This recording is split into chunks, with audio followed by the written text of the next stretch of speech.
Welcome to the Diamond Mine podcast with Nate and Laney, where we listen to all 92 Diamond albums certified by Billboard. Today's album is Nsync's self-titled album. Yeah. So this album came out in 97, 98. It depends, like, if it's international or not, whatever. It went 10 times platinum. There are 13 songs, and it is 50 minutes long. This is also the second podcast of our 3-podcast, pretty much all day long extravaganza. Yes. But before we get into this, I would like to put a disclaimer out there that says, that both album versions that we found had remixes and radio edits and stuff. So we didn't know exactly which one to listen to. Yes. But we listened to the one that had the least amount of edits on it. Yeah, it was on Spotify. It's just the one that pops up on Spotify. Yeah. It was if you look it up on, like, iTunes or Apple Music, it's the one that came out in 97. But Billboard, they basically said that Tearing Up My Heart, which is the first song, and then the cover of Christopher Cross's Sailing, which is, like, the second to last song, I think, were the two best songs on this album. Yeah. So, with that being said, I guess let's just get into it. The first song is Tearing Up My Heart. A classic. This reminds me of one of my sisters. The same sister that I got reminded of with... Was it Matchbox 20? Somebody reminded me of her, but I can't remember. I can't remember either. But the chorus is super catchy. I also wrote that I was excited to try to film the podcast pretty much directly after listening to it, to see how it felt with it fresh on our brain. Yeah. But yeah. Fair. Whenever I listen to, like, Nsync or, like, playlists that have Nsync on them, this song comes up. So I actually do listen to the song sometimes, so I guess I'm a little biased on this or whatever. Yeah. Of course, I mean, I like the song. It's one of the top-selling ones that came off of this album. I think it was their second single or something like that. But it was originally offered to the Backstreet Boys, but they turned it down, which was kind of a mistake. The song is catchy, but it kind of sounded like just your average 90s boy band song. Yeah. And it sounds exactly like their song, I Want You Back, which is later on this album, and another song on this album that we will also get into, but I can't remember off of the top of my head. So, yeah. That's all I have for her. This is also where we talked about, what happened to the rest of the members besides Justin Timberlake. Because Justin Timberlake had a successful career. He did the Suit and Tie. He did Bringing Sexy Back. He did all that. He's still going. He was on Saturday Night Live and all that. But, yeah, we looked up and saw where everybody else was and what they look like now. Joey Fatone was on The Masked Singer. I don't know. The other ones, I mean, they just live relatively normal lives, I feel like, pretty much. Yeah. Anyway. I Just Want to Be With You. The second song. Excuse me.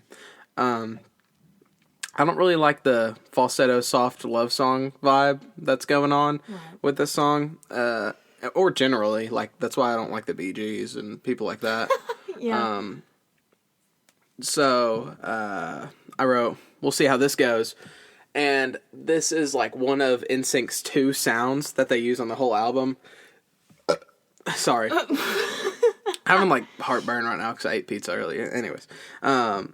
So, they've got, like, 2 sounds. And one sound is, like, the beats kick in. They're into it. Like, it's Tearing poppy, Up My Heart. It's catchy. And then you've got I Just Want to Be With You. Like, the soft pulling at 12-year-old girls in the 90s heartstrings. And that stuff is garbage. I really like... Nsync was their One Direction. Yes. Nsync was their Justin Bieber. Ew. I like Nsync more, though, but whatever. This one, the intro of it, reminded me of the intro of Drop It Like It's Hot by Snoop Dogg. The lyrics, I thought, were just cheesy and mediocre, like most love songs like this, you know? Yeah. I kind of like the beat, though. I said it was popping. But the 4 minutes, I mean... Oh, dude, this song had me asking how long it was at 3 minutes, so that was not a good sign. That was just not worth it, honestly. Here We Go. This one was a radio cut. So it's got that barbershop quartet harmony at the beginning. Yes. And I remember looking at you, we were like, oh, that's interesting. It was different. I'll say that. Something I'd like to, oh my gosh, this podcast is like low energy so far. I know. I like the chorus a lot on here, but something that's really interesting to me is like boy bands where they all sing. Like, how do they figure out which one's gonna sing and which one's not going to, and like... I feel like for the most part it was... Especially Justin when Timberlake they don't play instruments. Oh, yeah, I know. Oh, I wrote that down, but we'll get to that. For the most part, I think it was Justin Timberlake and JC Chazez that, like, sang the lead vocals or whatever. But I looked it up, and Lance Bass was a baritone. JC and JT were tenors. Chris, was that his name? I think so. I can't remember. Sorry, other guy from Nsync. He was a tenor or something close to that, and then I think Joey Fatone was a baritone. So they kind of have their place, but at the same time, I feel like it was obvious that more of them popped than others. Yeah. But they can also blend it well and mix up parts and things. I think they figured that out, but they also didn't really write their own music. They had a lot of production going on and stuff. Yeah, I don't like when bands, like, never write their own music, because it's pretty much like... I don't like that either. It's not real. Yeah, it doesn't feel genuine. Yeah. I did kind of like this one. It was just, catchy. Most of the stuff on here was catchy. And actually, I kind of liked this one.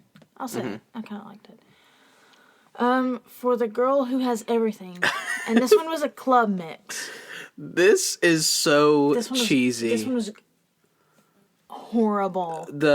I hated this one. They were simps before the term simp was even coined. Like, they were, like the term pick-me girls? Yes. They are pick-me boys. 100%. For this one, I wrote just straight up, I think I hate this. It's the same thing as Hammer's Have You Seen Her, but it just has that boy band charm. Also kind of sounds like Michael Jackson's The Girl Is Mine. And that's all I wrote for this one, because I hated it so much. I genuinely did not like I bet girls, whenever this one got played at the concerts, they were like, oh my God, I love you! They like had the hand over the heart, the other hand in the sky. My teats! Sorry. That was out of pocket. That was not the only out-of-pocket thing that has been said. Nsync knew what they were doing when they wrote the song. Or not wrote the song, but sang the song. Yeah, correct yourself, yeah. Also, I can't remember the out-of-pocket thing I said, but I remember the reaction. It was the one about... oh, yeah. Okay. Sorry for that long pause. She did a motion to me, and then I remembered what it was. Anyways, I'm trying to keep this relatively reeled back. Yeah, because normally we are not at all, so... Oh, yeah. If you really knew us, you knew that we were just not sane. Okay, that's all I have for this song, though, because it was just booty. Okay. Oh, my God! God must have spent a little more time on you. Ew. I said, I hated that. Oh, my God, that burp. Dude, you're drinking Dr. Pepper, so it's probably making the heartburn worse, by the way, but... Do I care? Well, now you're drinking water, so maybe don't do that. Okay, sorry. Back to this song. I did not like that there were 2 slow songs in a row. Yeah, that was annoying. It brought the energy way down, and I just, in general, don't listen to a lot of slow songs like this. So I really just didn't enjoy it. It really made me think, like... Celine Dion. Like, that's some stuff that she does, pretty much. I also forgot that we listened to her, and we have to listen to her again, so... At some point. But I also wrote that I'm tired of hearing people sing about love, because there's so many other topics and opportunities to sing and write about, other than, like, love or whatever. Even if it's stupid, even if it's just a stupid song. I just want a refresher, other than the same... Girl, I love you stuff. Also, I'm simply just not the target audience for like Yeah. what they're writing for. So I feel like I can't, or it's not that I can't give them a fair shake. It's just like I'm not who they had in mind when they wrote or sung songs like this. Yeah. No, I mean they very obviously was going to teenage girls. Mm-hmm. So it just simply wasn't made for me. But I will say, this is the cheesiest thing ever. Oh, yeah, dude, this sucks. It just sucks. Like there's some songs on this album that are just banging, and there's some songs that are just hot, flaming garbage. It's literally septic tank. So, Okay. I didn't think my headphones were working. I just had to... Okay. I just had to check. Okay. Anyways. Anyway, yeah, this one I also... We didn't listen to the whole thing because we were laughing about that story I told about my brother. My brother does some weird things. I'm not going to go into detail with the story. He's like 8, you know. Yeah, so he just does weird things like a little boy would do, but like... That is not normal. That is not... Don't even try.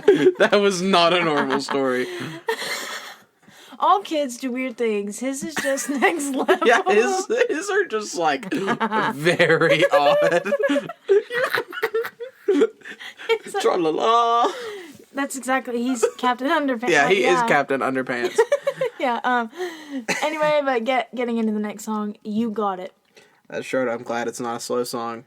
There's songs that aren't slow. There's songs that aren't slow or vibeable.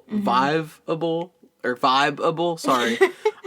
We're already like, our brains are getting shot. And we still have another one to record. Yeah, and another one of those. Okay. They're very, the songs that aren't slow are very vibeable, but there isn't much substance there. So I'm really just kind of grading these songs off of the beat and how it makes me feel. Because, one, I'm not the target audience, and two, what can you really expect from a boy band from the 90s? Like, seriously. That's fair. I only wrote 2 things for this one. And I just wrote that I wasn't a fan of the intro because of that weird, like, echoing, like, reverb kind of thing that they had going on. I just did not like that. And, I mean, it was just another catchy boy band song. But, I mean, I like this one more than some of the other stuff they produced, obviously. And I like Nsync stuff. But I only... Not this stuff. Correct. But I only really like their, like, upbeat tempo kind of thing. Yeah. Also, another side note, I played, Bye Bye Bye in the car for my brother one time. he said that he liked Nsync, but he thinks it's spelled like INSINK, so like Nsync. But yeah, he says that he likes his band apparently, which is interesting to know. But anyway, I Need Love. This one had that techno club beat. Could rave to this. You're very just low. They need love. That's really all I got to say. Like, I don't know. My eye just started twitching from this. These songs have no substance. It's all just about like it's the same poppy crap. Cheesy boy band love. Which, like, I mean, get your bag. You do you. But baby, you don't have. Yeah, there's not much going on here. Yeah. For this one, I just said that it sounds kind of like K-pop. Like it has that. I don't know, whatever. Honestly. You know what? Let's take the energy dial. Let's bring it up, Lainey. Let me get through this. I've noticed that these songs only... I'm not gonna lie, I thought that was about to overflow for some reason, and I got a little worried. I've noticed that these songs only use electronic drums for the beats, and no, like, real instruments. And the chorus sounds way too close to What Is Love by Hathaway. Yes. So, that's all I have for that one.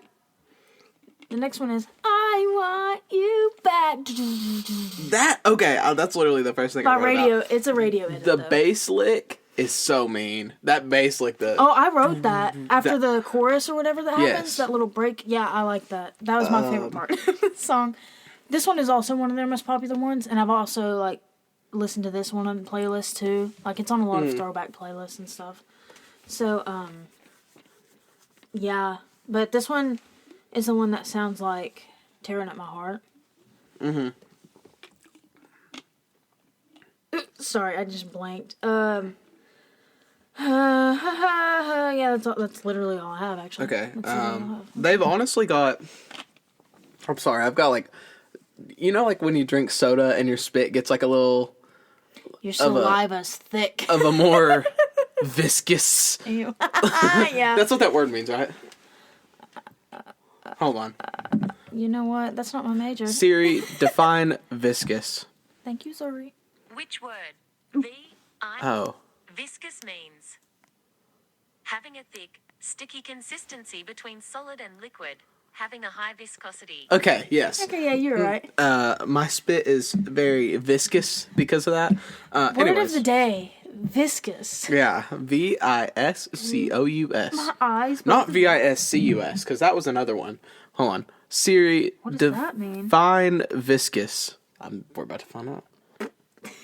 Okay. Search No, for viscous not on the find. No. Siri? Siri, define viscous. Which word? This one. Singular form of viscera. Viscera. Do you want to hear the remaining one? Yes. Yes. As a noun, it means the internal organs in the main cavities of the body, especially those in the abdomen, for example, the intestines. Huh. Well. Second word of the day, viscous. V-I-S-C-U-S. Viscous. Oh my gosh. Okay. What are we on? I don't even Oh, I was gonna say, they've honestly got some pretty good vocals. I feel like people don't talk about that because their songs are so cheesy or whatever, but they've got some pretty decent vocals. Sing. Yeah. They can actually sing. So I give them credit for that. They're just not original whatsoever in this sense. And I really, looking back, I didn't have a lot to say about these songs because they just sound the same. They all blend together for the most part. Like you said, they only have two sounds pretty much throughout the entire thing. So whatever. Are you ready for the next song? Okay, the next one is Everything I Own. This one was a little bit weirder. This one actually, after writing that they didn't use instruments, this one actually incorporated instruments in their song. So this is the one that reminded me of something, and I just couldn't figure out what it was, and I still can't figure it out. I wrote that maybe it was a Beatles song, but I can't think for sure. I wrote that this sounds like it's kind of a wannabe Beatles or Elton John song, but specifically it reminds me of "New" by Paul McCartney, and it's specifically, I've said specifically several times, Specifically, when he plays his introduction, which is the organ, clavichord, harpsichord, which has that it sounds like English royalty. That's what it reminds me of. You know what I'm talking about? The Yeah, that is what it sounds like, and that's what Paul McCartney plays on that song.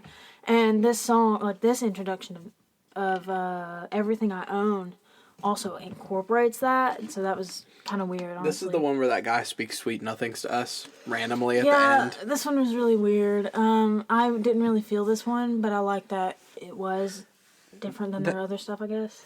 Oh, shoot. They have, I don't think you caught it, because we didn't talk about it, but I caught it.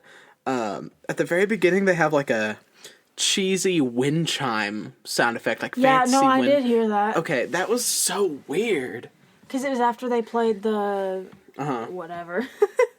Yeah, this song just... I like that they branched out, but they branched out a little too far. They branched out in the wrong direction. Correct. Thinking of You, I Drive Myself Crazy is the next one. This one was weird. This one, it sounds exactly like Everything I Own, except he's whispering. He's trying to lull some It's a 90s lullaby. girls. It's a lullaby, basically, but it's a creepy one. If you think about it like that. I wrote that even if I was the target audience, this would not make me feel some type of way. No. This one was just hot. Who's hot? Stinky. Let me finish. I'm gonna get on your computer and then just cut out just so you say this one is hot, and then that's the end of the podcast. No, it was hot, stinky garbage. It sucked. Honestly, I hated this one. I specifically, oh my god, I said that I feel like people can relate to their stuff, but it's hot baby pop trash. Sometimes, not all the time. Nsync's slow songs are like the liquid diarrhea, baby diaper blowout of boy band songs. Liquid dookie. Yeah, pretty much. Uh-huh. Moving on. It's Crazy for You. This is the one that also sounds like Tearing at My Heart and I Want You Back. Yeah. It's like a trio, basically. I really don't have much to say for this one. I really don't have much to say. Like, the rest. Yes, like I've got a couple points, but... Okay, well, let me just talk then. I said that I liked when they did the I wanna, that part. You know what I'm talking about? You remember that? Yeah. Okay, great. And they were kind of nasally when they did it, though. And I feel like J.C. Chazez, I hope I'm saying that. I think I'm saying that right. I always thought it was Chavez. Chazez. I don't know. Shazam. Yeah, J.C. has the same singing part in, like, all three of those songs in that trio. Where he just has that one part, and it, like... So stupid. I put a bottle cap on the microphone, and now it looks like a yarmulke. I'm just not going to address that. So JC just has the same bland part. Moving on to the second to last song, Sailing. Which is a cover, like I said. This is the point where I was, like, super checked out. But this is a remix of a pretty decent song, but it's just not as good. I wrote 2 things for this, and I just said, it started, and I'm already over it. It's a nice song, but the slow stuff gets old quickly. If you remix a song... Make like, it good. 95% of the time it's not going to be good, but, like... sometimes it is, though. Well, yeah, like the Whitney Houston remix of Always Love You. I like that. I almost threw up right there. I mean, that's not the way that Dolly Parton, like, wrote it, but I feel like she did. Whitney was the with it. powerhouse of that song. Yes, and then, what's Dolly's another really was good just remix? sentimental because it was to Porter Wagner. Recently, I've actually looked at this thing. It was a tribute to the Ramones back in 2003. And one of the Ramones songs was covered by Marilyn Manson. Mm-hmm. And he takes... Oh, it was the KKK Took My Baby Away. That's what the song's called. And people said that they like Manson's version more. Because he makes it very dark, how it needs to be perceived, basically. And they said that the Ramones made it too, I guess, Ramonish or whatever. And so it was kind of... It sounded a little bit happier when they did. Even though it's a dark subject. So yeah, that was a good cover, but Marilyn Manson's in some hot water right now, so we're not really gonna talk a lot about him. Yeah. I don't know. I can't think of all other covers off the top of my head that were really good. That were like well known. I can't even think of any other covers. Now I'm thinking about it. Green Day did Working Class Hero by John Lennon. Mm-hmm. I liked that one. They did, do you know that song, Hello, Darkness, My Old Friend? Yeah. That's a remix. Because the actual song is it's like kind of, it's not Mad World as in sad. Isn't it It's more like Simon and Garfunkel? Mad World. It's like more upbeat. Am I thinking of a different one? I have no clue. Because Simon and Garfunkel sings it, but then someone else sings it. Hold on, I'll tell you. Mad World original. It's originally sang. Wait, I'm not. Well, the sad version I think is Tears for Fears, but the original is by Gary Jules. Here, I'll see if I can play a little. Gotta take this little ad survey thing. Oh my gosh, what? GMC Sierra, yeah. This is Gary Jules is the sad one, I think. Okay, so Gary Jules is the sad one. Tears for Fears is the original. I'm thinking of The Sound of Silence from Simon and Garfunkel. Never mind, my bad. Mad World. Hold on.